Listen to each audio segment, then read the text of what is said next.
Prove people wrong. Tell us that I can't do something. I'm going to show you I can. It's going to be worth it. There's a reason why we're doing this. Yeah. We're doing it for us, for our kids and for our future. That solely built my business.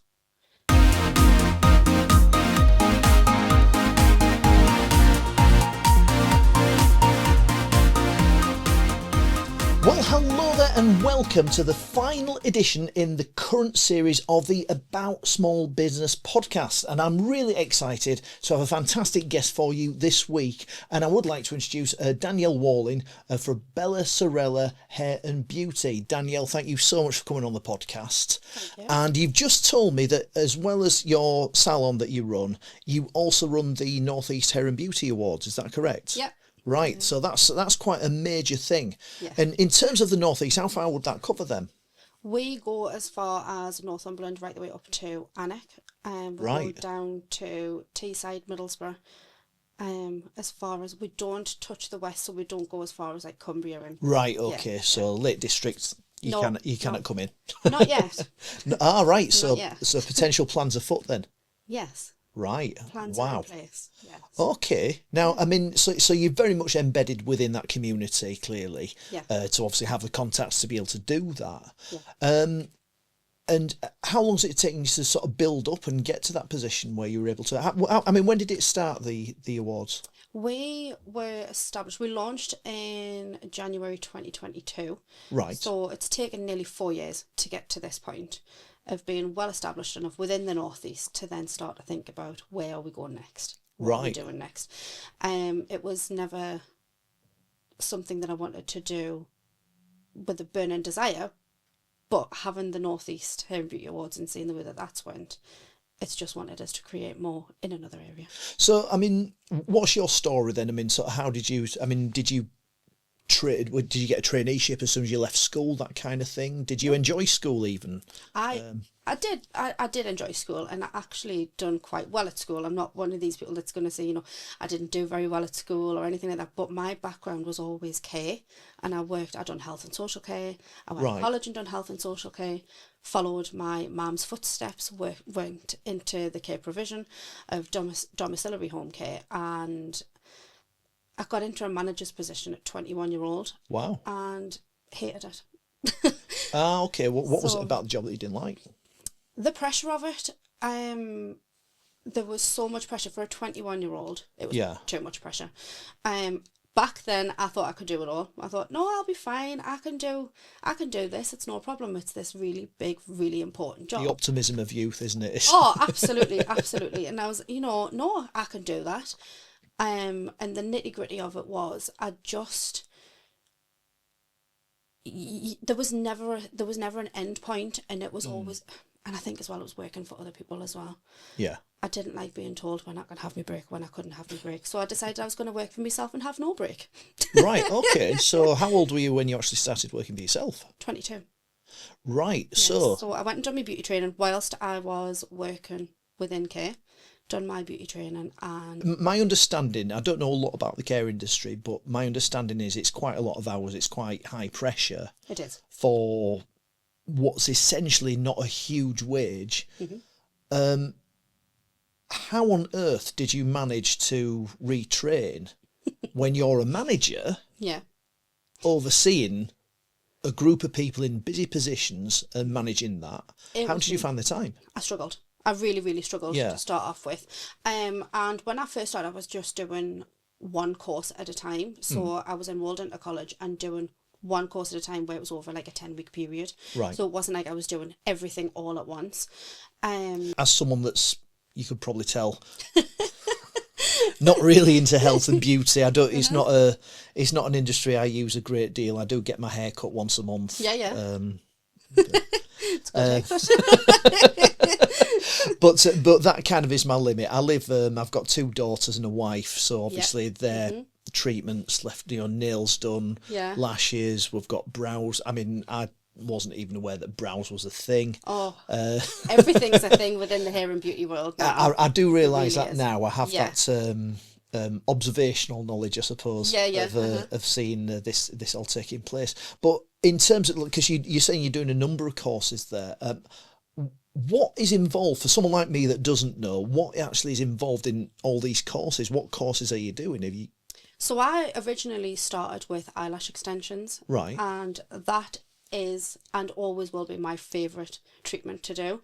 So I kind of done one and then led on to something else. So Right. I've done eyelashes, and so I've done eyelash extensions, and then I'd started doing lash lifts, and then after I'd done that I was then doing eyebrows, and then after that I was then doing nails. Nails is a huge thing. Yeah. And there's a lot that goes into it. So you do different modules at different times for those. And I'm not going to lie, I think it probably took us up until about 5 years ago to actually crack nails and feel like I'm all right at this. Yeah. Eyelashes has always been my thing, so that's always kind of been my baby. That's your favourite. That's been my main focus around my business. Was that demand always there? Oh, yeah. Yeah? People love their eyelash extensions. Oh, yeah. And for all, it's changing a little bit now because people are wanting to go more down the natural side of enhancing their natural beauty rather than getting fake eyelashes, fake nails. You know, people are getting builder gel to grow their own nails. Yeah. My knowledge does extend to knowing that you can get more natural looking fakes, though. Yeah. Oh, yeah, absolutely. And so that is something that you can help with. Yeah, like a light volume lash and things like that. Yeah, absolutely. But people are going for more like your lash lifts, which is lifting your own lashes essentially rather than the extensions. So it's always good to have that. Ah, right. So you can then help obviously with with both people's own natural looks, and sometimes people are like, no, it's still not enough. I want more. So going back to when you were 21, then I mean, what sort of decade are we talking there? So this was 10. How old am I now? 33. 12 years ago. I didn't want to ask your age. That's rude. That's absolutely fine. You can ask. But just for a kind of timeline. 12 years ago now. 12 years ago, right? Mm-hmm. Okay. And you've always, I mean, was that something that you sort of got involved in at school? You were doing your own makeup and lashes and brows. Was it something your friends did? Makeup. I always loved that kind of thing, but I never thought that I would go into beauty. I don't know why. I think I always just wanted to follow my mum's footsteps, and hair was always the route that I wanted to take and did take. Yeah. And then it was when I was getting to a point when I was in this manager's position with this really big, important job, hating it, not enjoying it, going home crying every night, thinking, why am I doing this? Why am I not doing something that I actually enjoy? And there was just one night I thought, I'm gonna go and train in beauty, and literally the rest is history. I went and done it, and that was that, and I just hit the ground running with it. In terms of the market, the size of the market, that wasn't really something that it sounds like you were overly concerned with. You knew there was enough to keep you going. Yeah, and I think as well, I've always kind of had the outlook of, you'll make it work. When it's your own, you make it work. You have to make it work.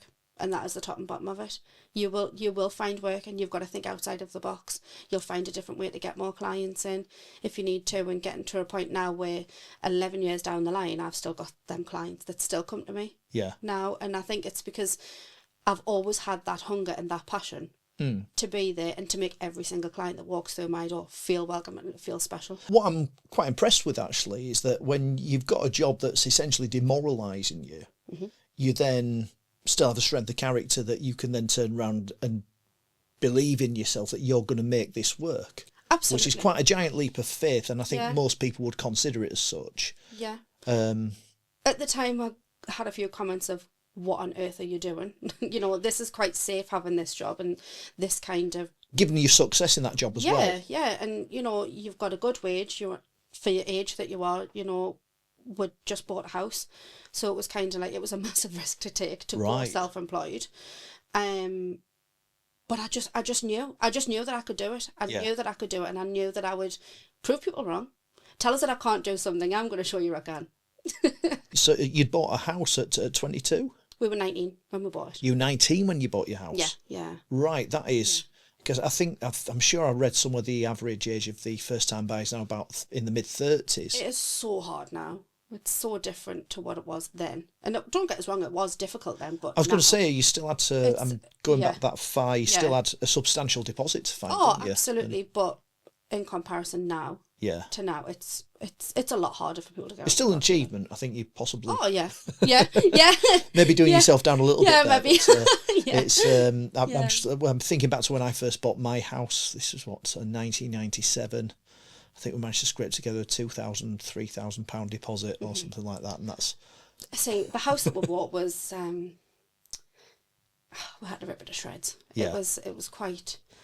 It needed a lot of work done, a lot of TLC, shall we say. So I'm getting the impression, even from this short period of time we've been chatting, I'm getting the impression that you really thrive on that, though. Oh yeah, well I'm renovating the house now. Really? Yeah. We just bought another one last year, and it's nearly there. It's getting there. It'll be done. Right. Within Okay. the next few weeks. So is this one that you live in, or are you? No. So we're still living in the one that we first bought. Right. Whilst we've bought this other one, because we had another baby, so we needed a bigger house. So will the one that you're in now, will that be kept as an investment, or? We're in talks of whether we're going to rent it out or if we're going to sell it, because, it's just what's the right thing to do with the market, with the way that things are. To be a landlord, it's really difficult. Really difficult. There's a lot of things. There's certainly a lot of compliance. There is, that you've got to and it's, deal with. With having 2 businesses, 2 children, is it really a stress that I need? I'm still getting the feeling you're going to do it. Yeah, I'm going to do it, aren't I? Probably going to do it. Probably, yeah. Which is really quite impressive, like I say, everything that you're managing to juggle, because obviously you have a family as well, don't you? Yeah. And was it 2 boys? 2 boys, yeah. So 2 boys, 2 businesses, 2 houses. Obviously just like duplicates of things, don't they? That's it. No, that really is quite remarkable. So just going back, so your time in care then, that's clearly making you quite unhappy. Yeah. And you're saying you're coming home quite upset. Mm-hmm. What got you through that? Because I'm thinking back to my own experiences. I've had similar jobs that have made me feel like that. And the last thing, well, my way of dealing with that was that I spoke to my wife. We sold everything. Yeah. And we went travelling for yeah. just to give us that space. Yeah. How did you cope with what you were going through? Because it's a really tough thing to do. At the time, I thought I have to do this because I've got a house, because I've got a responsibility. I can't not do this. It's all I know. It's all I've ever known. And I remember saying to me, he's now my husband, but I remember saying to me partner and saying to him, I can't keep doing this. I can't keep feeling like this. I've been thinking about doing this. And he was like, thank God. And I think it was because obviously he was seeing the effect that it was having on me. He was the one that was essentially putting up with me going home, being upset, being stressed, working sometimes 60 hours a week, 70 hours a week, being on call, not being able to actually switch off.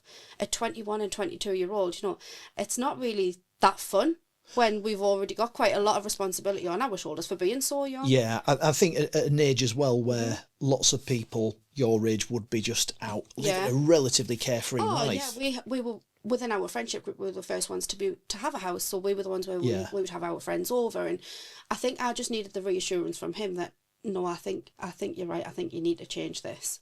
Right. And for him to kind of give us the get-go to be like, yeah, let's do this kind of thing, and it would be all right. So your partner now, husband, obviously, he's obviously supported you through all this. Is he self-employed? Is he?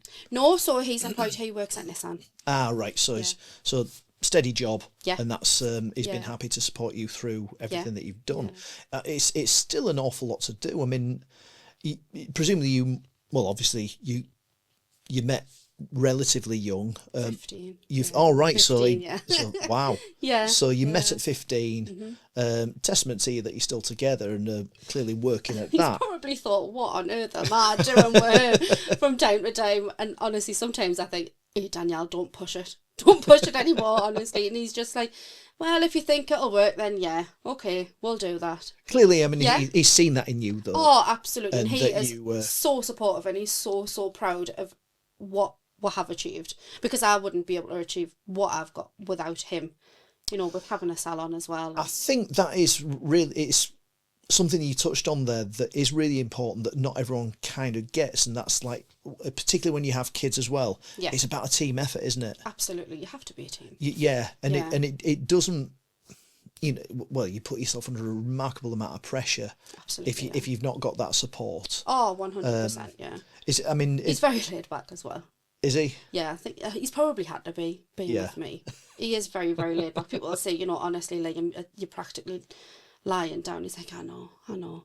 But he's just kind of, he believes, if I say that I'm going to do something, he's just like, if you say that that you're going to do it, then and it's going to work, do it. You've met your partner really young. Yeah. Who it's lasted until marriage and a family. You've bought 2 properties together, and he supported you while you've built these 2 businesses. Yeah. And this is all at such a young age. It's really quite incredible. I mean, do you ever look at your life and think, I've missed out on partying or anything like that? Or not at all. No appeal whatsoever. No, do you know, we've had holidays, we still have holidays, we still make time for each other. Yeah. We still have a date night. We still make sure that we have time for us. And for all, our life is very, very busy at the minute. You know, even if it's just we've been down the house, we've got the kids looked after, we'll go down the house, we'll get some decorating done, we'll go home, we'll have a Chinese takeaway and a couple of drinks, and that's us. Yeah. You know, and don't get us wrong, we like to go out for meals and things like that. At the minute, there's a lot of pressure on us at the minute, especially with the house. But it's just nice to be able to have that and be like, you know, it's going to be worth it. There's a reason why we're doing this. Yeah. We're doing it for us, for our kids and for our future. Just interesting that, as you mentioned, with your future, because, and again, like, so you're coming across as really quite a happy person. Yeah. And whilst I appreciate you are working for a future and to be able to provide a, you know, sort of for your children and your family, it seems that you're really enjoying the process as well. Totally. You know, I just think we've done this to ourselves at the end of the day. Yeah. We knew the pressure that we were putting onto ourselves, especially with having another baby, buying another house, and the fact we may as well have built another house in the time that it's taken us to actually do it. But if you don't enjoy it, what's the point? And not every day is happy and exciting, you know what I mean? Like, there is really, really stressful times trying to juggle it around 2 children, around 2 businesses, and then trying to factor that in. It can be so stressful. It can be really hard. Absolutely. Especially with Liam's shifts, because he does early shifts and then late shifts, and, you know, it's juggling that. And I'm not going to sit here and say that it's all rainbows and fairy dust, because that's not realistic. That's not the reality of it. There is stressful times, but I think it's because we're coming to the end of the tunnel with this house that we can see that actually it is worth it.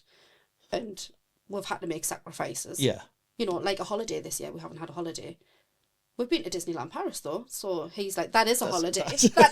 Danielle, that is a holiday. I'm like, no, but it's not a chilled holiday. He's like, right, I'll give you that. It wasn't a chilled holiday.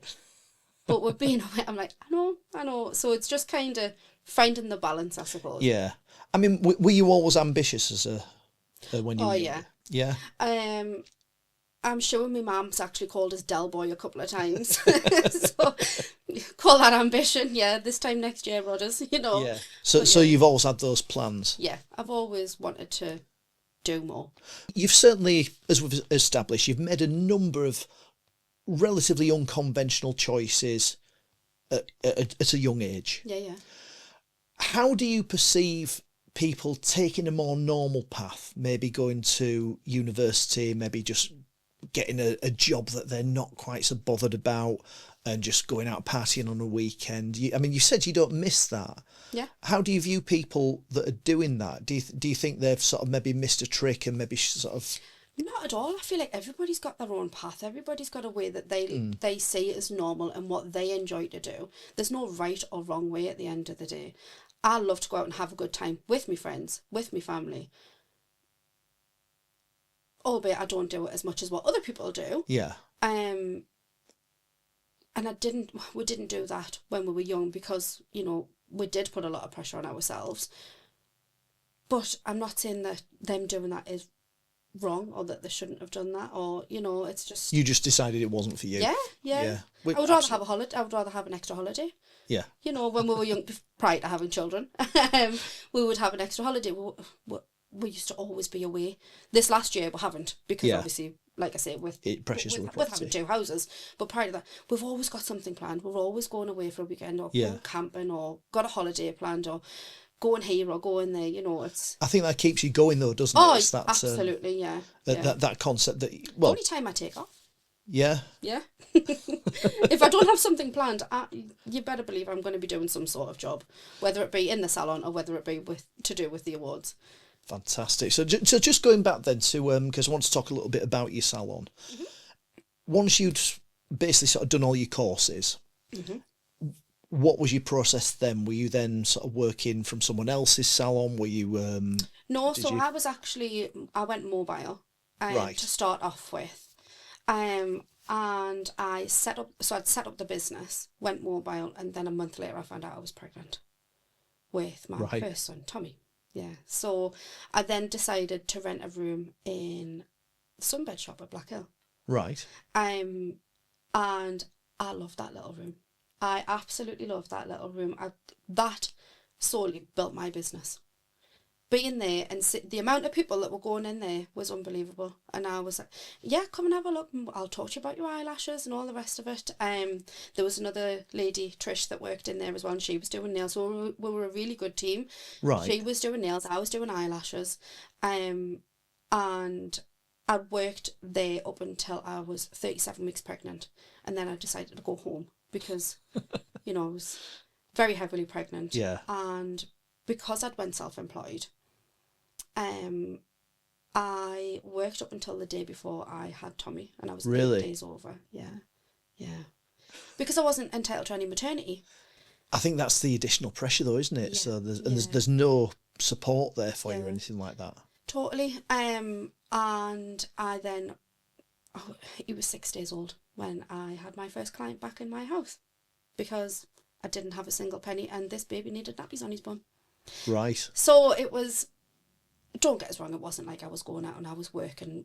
I was doing a client here, there when Liam was getting in from work. And it was because I wasn't entitled to anything up until he was 10 weeks old, because I hadn't been self-employed. I hadn't been self-employed for long enough, basically. Right. Okay. And see, no one really talks about that kind of pressure, which is what it is, isn't unbelievable. it? Yeah. That pressure that you're, I suppose, putting yourself through, and the lack of support, which it did, I don't know, it just kind of seems as though something should be there. Yeah. For that sort of 100%. eventuality. I think as well, with maternity pay, it's a whole different ballgame. Maternity pay it's not great, is it? No, it's not. And it does vary from profession to profession. Yeah. And it's a whole other topic, I think. It is, absolutely. But at that time, I just thought, well, I need to make something. So even if I do a couple of clients a week, that's going to pay for the food shop. Yeah. That's all I was bothered about. Were you ever tempted to go back to work? Was it ever like a thought like this there must be an easier way than this, or no? That didn't even figure into you. When I first set up the business, so whilst going back when I was pregnant, I worked in a bar part-time as well at Bar 1898 when that first opened. Ah, yes, I remember. I worked in there for a little while, up until the point where I remember saying to my mum, I've got £500 worth of clients booked in next week. She's like, what do you mean? What do you mean? And she was like, I says, I've got £500 worth of clients booked in next week. So I'm not going to be able to do all of my shifts in the pub that I would usually do in the pub, because I would usually do 4 or 5 a week. And she was like, well, that's quite steady though, Danielle. I think that because that's a steady income, I think you should give. I says, no. I says, I'm going to push my business. I says, I'm going to leave the pub. She's like, oh, here we go. You can just see my mum saying, oh God, why? But yeah. It's a tough thing though, isn't it? 'Cause I think some people, they really over-egg the security thing. Yeah, totally. Because, Bar 1898 was a cracking bar, but we know it's not there now. Yeah. And at the time, it was heaving. Yeah. It was, but it's, like you say, it's a completely different. Things don't last forever. No, they don't. And ultimately, I think you've got to evolve. You've got to change with it. Yeah. And I think I suppose for you just decided to back yourself. Yeah, totally. And clearly, you are still here when they're not. So that was the right decision. Absolutely. I do find it interesting how so many people do think that particularly now, where the concept of a job being secure. Because with the best will in the world, if you're at your salon, if you were employing people, when all said and done, if things got really tough, you've got to look after your own of course business first, because you have to. Totally. So yeah, it's an interesting one. But no, I mean, I think, well, credit to you again for having the foresight to back yourself on that. So you've got your salon. At what point? I mean, do you have any employees, or you just... Everybody is now self-employed that works within my salon. So Right. I have had employees over the years. I've had apprentices. I think at one point, I had about 12 people working for us when I first opened Bella Sorella on Front Street, which was 2019, so 6 years ago, just before COVID. COVID changed a lot. It changed a lot. Yeah, so everyone's now self-employed, and to be honest with you, it is so much less stress. Yeah. Everyone comes to work, does their job. Is it COVID that at that point did you make that decision? Definitely pushed us into making the decision of having everybody self-employed 100%, because, you know, when you've got people furloughed and then they still had all of their holiday entitlement. Yeah. It was at a point where I was like, this could really, really break us. Thankfully it didn't. Yeah. But, you know, not only that, it gave us time to evaluate, you know, what is it that I want to do? Do I want to be there managing every single person and what they're doing? Yeah. And not only that, really, was there any more room for them to progress for themselves? Yeah. Money-wise, career-wise, probably not. So I gave them all the opportunity to go self-employed, and they all took it, thankfully. Right. So yeah, so it worked really, really well. At least one person I'm thinking of, he tried to keep his staff on and just wasn't getting the business in, and it ended up really taking its toll on him. Yeah. And obviously at that point, that then doesn't benefit the staff either, because if the business goes down, then there's very little that comes back from that. Like we just said before, you know, you've got to evolve with things. You know, there's huge changes that can make your business change, and you've got to go with it, and you've got to put your business head on to think, what is going to make this stay successful? Every single business has its peaks and troughs, you know. Yeah. And you have your quiet times, you have your rough times, but you've got to think, you know, if it carries on being rough, what can you do to make it better? Yeah. You don't want it to be where it's going to get to a point where you're going to have to close. Yeah. You know, so sometimes having to make those decisions isn't very nice, but... And I think that is the advantage of being self-employed, is because you kind of see what's coming. You can read the landscape that little bit better, as opposed to being an employee. If you're then reliant on the sales team, you don't know if the sales team are actually doing as well as they say they're doing. And then cuts are coming that management are talking about that might affect you, but they're not going to tell you until last minute. And there's all these decisions that you've kind of got to mitigate. So you've survived COVID. You've managed to navigate that sort of pretty successfully. And your salon now, I assume it's ticking over nicely. So if you're managing to do up a house as well as manage it. Thank God everyone's in there that is self-employed and just has to manage themselves, because I think if I had to manage all 9 staff in there now, it's really difficult. I promote them all as much as I possibly can, but they all essentially do, because it's their businesses. They just work under my roof, you know, so it works really, really well. It sounds it, and it sounds as though you've got a nice relationship in there as well. It's nice to be able to have other people where, you know, if I can't fit somebody in, for example, that there's somebody else there that can, you know, and then they're grateful because it's building their business. And you know, I've got some clients, whilst I went off on maternity with my younger son, obviously childcare then becomes more difficult with the younger one, and quite a few of my clients that I had have went to the other girls that were working within the salon that are still with them now, you know, and that have stayed with them, and I'm pleased because I can't fit them in. Have you ever had any horror stories of? All right. Right. So, what kind of thing happens? With staff or clients? Well, I suppose your horror stories. I'm just thinking about, because I mean, it seems to work really nicely, and the way that you would hope it would work out when you've said to staff, do you want to go self-employed and still work under my roof? But it's going to be, you're going to get that bit more flexibility. And I suppose in a way, I'm assuming that they will have either seen or you will have told them about the benefits of being self-employed that you've experienced and been able to like sort of share with them, and they've seen and been actually this does sound like a good a good idea for me. Is there's flexibility there, potential to earn a bit more and control your career. Yeah. I'm just aware that obviously, I mean, as we've already touched on, some people do prefer the employee status, to be employed, and with apprentices, and I'm aware apprentices don't always work out. I'm just wondering, what's the worst thing that's kind of happened to you from a staff perspective? I've had people that have left that have then gone into employment or completely left the industry. Right. And sometimes it can be quite a bitter pill to swallow, especially if you've trained people up and things like that. But if it's not for everybody, self-employment isn't for everybody. And I think as well, I'm a massive advocate for you have to put the work in. And if you don't, I think sometimes people say, she's doing that, she's doing really well, I want to do that. Yeah. Don't realise actually what you've got to put into it. I think that's quite a crucial thing. I've seen Jimmy Carr on some podcasts he's been on. It's like, and he talks about how hard he works, and I think he does 2 shows a night for most evenings of the year.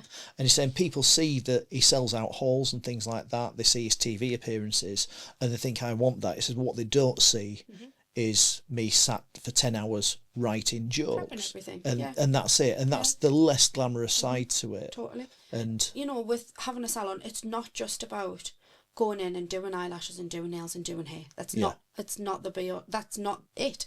You know, there's the admin, there's the stock, there's the health and safety people that you've got to have come and check your premises.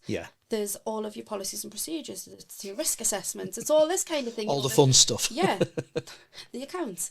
The things that people don't see and don't think about and don't take into consideration and don't say it as work.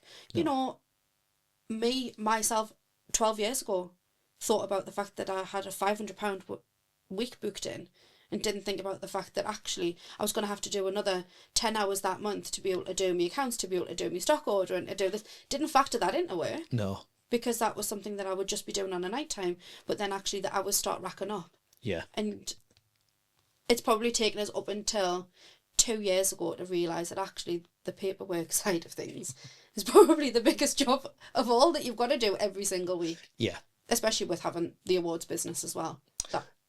That's huge. At what point during your salon time did you think, right, there's a need for an awards?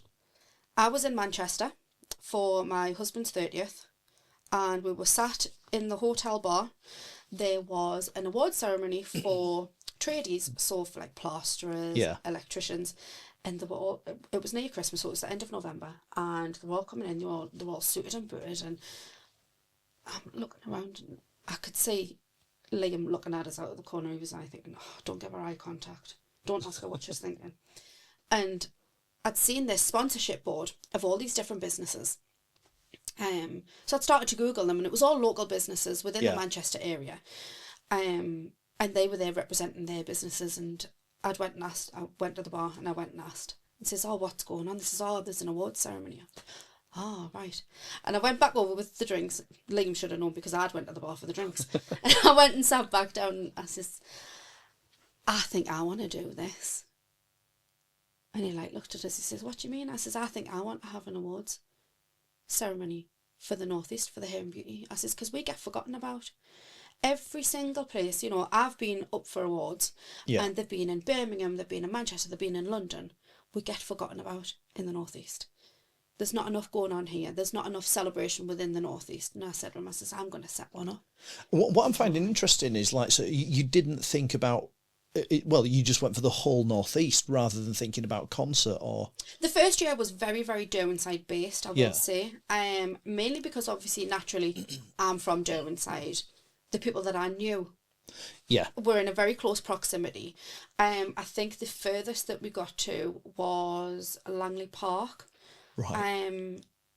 For the first year. Actually, no, Crow Crook. There was a few people from there that came for the first year as well. And a lot of people had said, you know, it's just the Consett Hair and Beauty Awards. It's, you know, it's not the North East. Whereas now, we've just had our 4th awards ceremony, and we've got people from Alnwick and Teesside and Redcar, and which is quite incredible, really. Yeah. So it's getting further and further afield. Yeah. Yeah. Do you think you'll venture over into Cumbria? 100% January. That specific? That it's happening in January. Wow. Yeah. Yeah, we're launching in January. And so how do you go about starting this, though? Is it just lots of networking? Is it just... Yeah.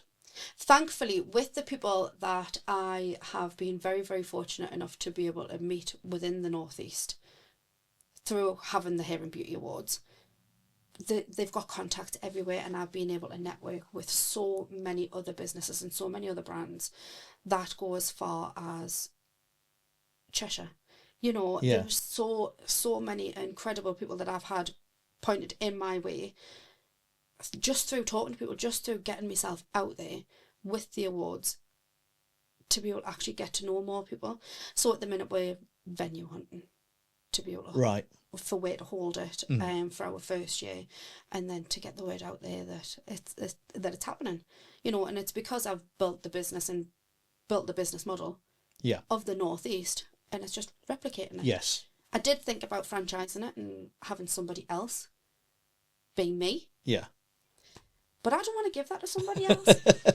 There's a theme It's here. an interesting thing, though, isn't it? It's because I remember, like, when I started up my business, the punctuation show, and it was at a time when the government were throwing quite a bit of money at punctuation and grammar and things like that. Yeah. And I was getting a lot of work, travelling all over. And I did get a couple of people suggested franchising it, and it just never appealed because it's like, for me, my business is about, what I enjoy is the getting out and entertaining people and, you know, sort Lovely of just people. performing. Yeah. And the last thing I wanted is to give someone else that fun. Yeah. And to be sat. Totally. Just admin, which... Why should I do all of the really hard work and you get to have the nice side of it? Yeah. You know, and I think as well with building it up over the last 4 years, I don't want to give that to somebody else. I want that to be for me. And not only that, I love my job. I love doing eyelashes. But I don't want to be doing eyelashes in my 40s and 50s. And, you know, it already breaks me back because I'm sitting like that constantly over Do you know, people doing I'd never eyelashes. once thought about that. Yeah, I don't want to be sitting doing eyelashes all the time. I love the social side of my job. Yeah. So I don't think it'll be soon that I give that up. No. But it's definitely scaled it down a little bit to the point where it's more manageable, and it's actually where I enjoy it and I don't have to be there. I suppose to a degree your business is kind of in a place where you can leave it in the hands of the other. Yeah. I can't have all my clients. I've got some of them. I'm like, you're not having them. They would. I don't think they would. They would turn up at my house with me tweezers for us. Yeah. So you're doing my eyelashes. I mean, just out of curiosity, because I know my wife recently spoke to someone in the industry, a cat. She probably did tell me where it was, but it's not the sort of thing that would register. I've got to be honest and say that. But she was talking about like sort of giving up a salon and moving back home to save on the overheads, just with things being a bit tougher. What are your thoughts on that? Is that something that you're witnessing, or? I done that. Yeah? Yeah. 3 years ago in January. Yeah. Right. So a year after I launched the Hair and Beauty Awards, it was too much. I wasn't enjoying having the salon. It was too much. I wasn't running it very well. I wasn't managing it very well. And I said, I'm closing the salon. I'm going to work from home. This is where it really poor Liam. We're knocking down the garage and we're creating a salon. You know, so I go home and I started working out of my sunroom to be able to knock down the garage, create a salon and do it from home to be able to scale things back a little bit. I thought, that'll be it. I've made it. I love that. Just being able to be at home, be there for Tommy more, because obviously I'd only had one son at the time. And so I'd done that and I went home in the March, knocked down the garage in the April. Decided by the June I was a little bit bored. Thought, this isn't chaotic enough for us. I think I want to have another baby. So I said to Liam, I says, I think we should have another baby, which we agreed. So we ended up, we fell pregnant pretty much straight away. And once I knew that I was pregnant, we were in the Jolly Drovers. And I'd still had the lease on the salon. It still had the salon. Oh, okay. Other people were working from it. Yeah. So I wasn't there. It wasn't the Bella Sorella name. I remember being in the Jolly Drovers and I said, Liam, I think I'm going to go back to the salon. He just put his knife forward and he went, thank God for that. And I honestly thought, I was like, I'm going to have to muster myself up because I've took the mick here. I've took the biscuit. I've knocked down my garage. I've told him that I don't want to have the salon. And within a few months, I've said, I'm going to go back after I've knocked the garage down.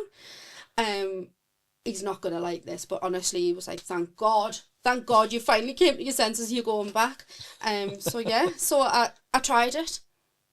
I can see why it's appealing for people. I managed to get me washing on. Yeah. Managed to keep on top of my housework. It was lovely. Social side of it.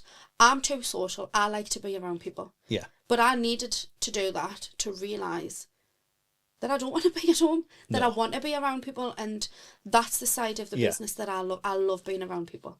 I love just getting to know people, because like we were saying before, you know, I have came into contact with so many incredible people. Yeah. Through people, you know, and being around people makes me, I thrive. I love being around people. You can tell. Yeah. You can tell. I do.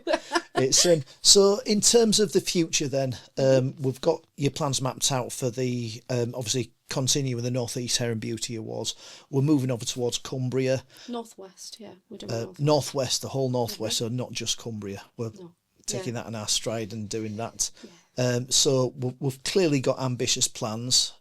Is there anything that you would say, because I mean, you're still very young, but you've done so much in a pretty short space of time. Any advice that you would give to your younger self? You don't have to do everything. I know I've done everything and I do everything. However, with the treatments that I do, I've scaled it down to the ones that I like. Yeah. Don't do things just to please everybody else. You don't have to be a yes person. You have to be a yes person for you and for what aligns with you and what you think can make you grow.